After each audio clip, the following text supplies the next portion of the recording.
नर्मदा नदी का हर पत्थर क्यों माना जाता है शिव जी का रूप? क्या कभी आपने सुना है नदी के किसी पत्थर को भगवान के तुल्य माना जाए?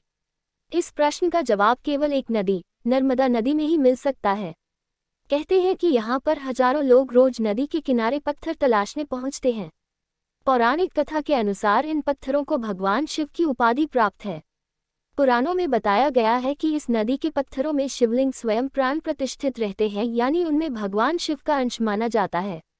कहते हैं कि इसे नियमित रूप से स्नान कराने और पूजन से घर के सभी दोष दूर हो जाते हैं। इतना ही नहीं, इससे ग्रह बाधाएं भी दूर होती हैं। पौराणिक कथा के अनुसार प्राचीन काल में नर्मदा नदी ने बहुत सालों तक तपस्या करके भगवान ब्रह्मा जी को प्रसन्न किया था। इसके बाद उन्होंने नर्मदा नदी को वर मांगने को कहा था। कहते हैं कि उस समय नर्मदा नदी ने ब्रह्मा जी से गंगा के समान होने का वर मांगा था।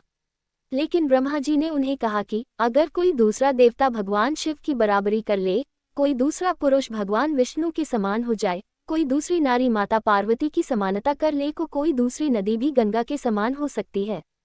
ब्रह्मा जी की ये बात सुनकर नर्मदा नदी उनके वरदान का त्याग करके काशी चली गई। वहां पिलपिलाट में नर्मदा नदी ने शिवलिंग की स्थापना की और तपस्या करने लगी। उनकी तपस्या से प्रसन्न होकर भगवान शिव ने उन्हें वर मांगने को कहा। तब नर्मदा ने ही कहा कि बस आपके चरणों में मेरी भक्ति बनी रही।